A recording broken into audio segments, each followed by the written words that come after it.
આજે આપણે બનાવીશું કાચા કેળાની ક્રિસ્પી એવી વેફર। અહીંયા આપણે જોઈ શકીએ છીએ કે એકદમ સરસ ક્રિસ્પી એવી બની છે। તો આજની મારી રેસીપી તમને ગમે તો એક લાઈક અને એક સબસ્ક્રાઈબ જરૂરથી કરજો।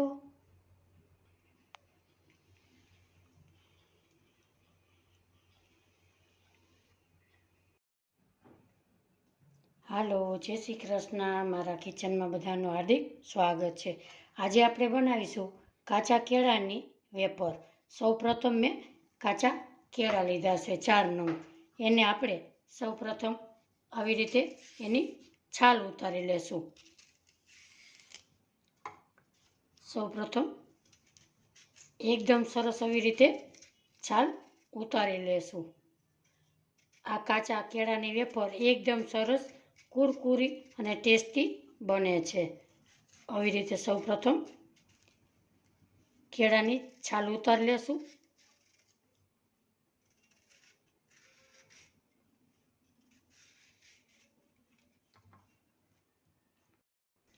આપણી કેળાની છાલ એકદમ ઉખડી ગઈ છે। હવે બે બાજુથી કટ લગાવીશું। આપણે એક બાજુ ગેસ ઉપર તેલ ગરમ કરવા મૂકી દીધેલું છે। તમે સીધી રીતે પહેલાં તેલમાં પાડો તો પણ ચાલે અને આવી રીતે પાડો તો પણ ચાલે। અહીંયા આપણે પતલી પતલી એવી કેળાની વેફરને આપણે પાડી લેશું। આપણે આજે 2 કલરની વેફર કરીશું। આવી રીતે આપણે કેળાની વેફર પતલી પતલી પાડી લેશું। નાના મોટા સૌને ભાવે એવી આજે આપણે કેળાની વેફર પાડીશું। આપણું તેલ એકદમ ગરમ થાય ત્યાં સુધીમાં આપણે આ વેફર પાડી લેશું। હાથમાં ન લાગે એની આપણે કાળજી રાખીશું।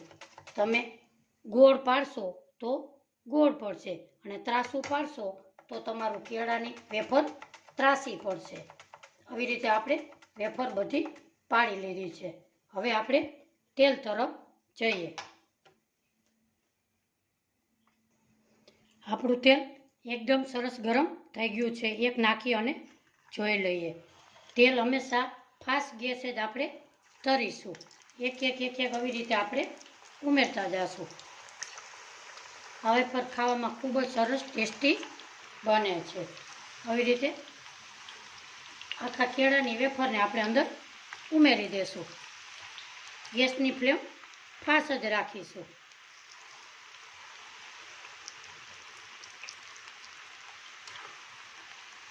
આવી રીતે આપણે હલાવતા રહેશું।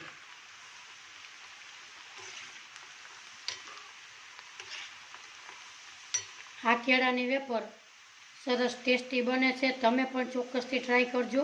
એકદમ સરસ ક્રિસ્પી ક્રિસ્પી બને છે।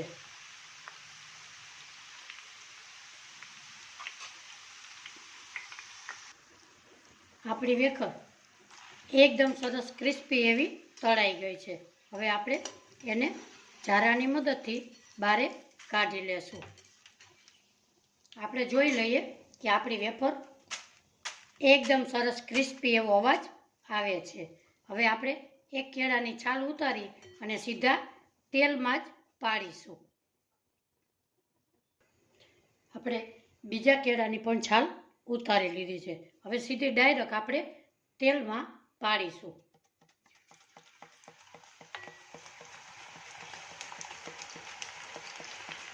આવી રીતે પાડવાથી એકદમ ચોટશે પણ નહીં અને એકદમ સરસ ક્રિસ્પી એવી બનશે। એને ક્રિસ્પી તળાય ત્યાં સુધી આપણે તળી લેશું। આપણી વેફર ક્રિસ્પી એવી તળાઈ ગઈ છે। હવે આપણે એને બહાર કાઢીશું। હવે આપણે હળદર મીઠાવાળી તળીશું। વેફરને કલરફુલ બનાવવા માટે આપણે એક બાઉલ લેશું। એમાં આપણે 1 ચમચી મીઠું ઉમેરીશું, અડધી ચમચી હળદર નાખીશું અને થોડુંક એવું પાણી નાખીશું। એને આપણે મિક્સ કરી લેશું। આપણું પાણી તૈયાર છે। હવે આપણે આગળની પ્રોસેસ કરી લઈએ। આપણું તેલ ગરમ છે જ. હવે આપણે એમાં કેળાની છાલ ઉતારી છે અને આવી જ રીતે અંદર સીધા આપણે વેફરને પાડીશું. હવે કલર ક્યારે હળદરવાળો નાખવું, હળદર ને મીઠાવાળું પાણી, એ હું તમને હમણાં બતાવીશ. અહીંયા આપણે વેફર પાડી લીધી છે. ગેસની ફ્લેમ ફાસ્ટ જ છે. 2 મિનિટ ફાસ્ટ રહેવા દેવાની. 2 સેકન્ડ પછી ગેસની ફ્લેમ ધીમી કરવાની.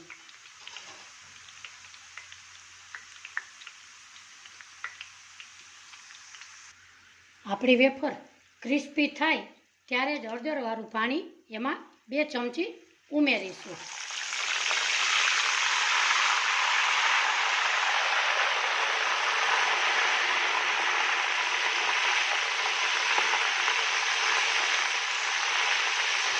આપણી વેફર એકદમ સરસ કલરફુલ થશે.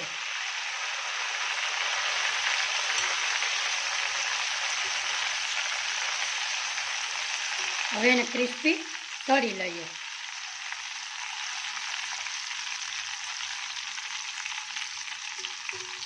આપણી વેફર સરસ થઈ ગઈ છે, ક્રિસ્પી. હવે એને બહાર કાઢી લઈએ. આવી જ રીતે બીજી પણ આપણે તળી લઈએ. આપણી વેફર બધી તળાઈ ગઈ છે. તો આપણે જોઈ શકીએ એકદમ અવાજ કુરકુરી સરસ બની છે. હવે આપણે સર્વ કરી લઈએ.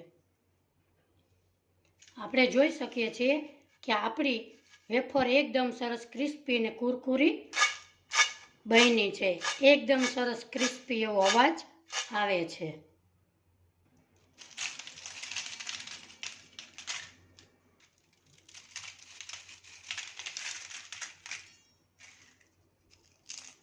આજની મારી રેસીપી તમને ગમી હોય તો લાઈક, શેર ને સબસ્ક્રાઈબ જરૂરથી કરજો.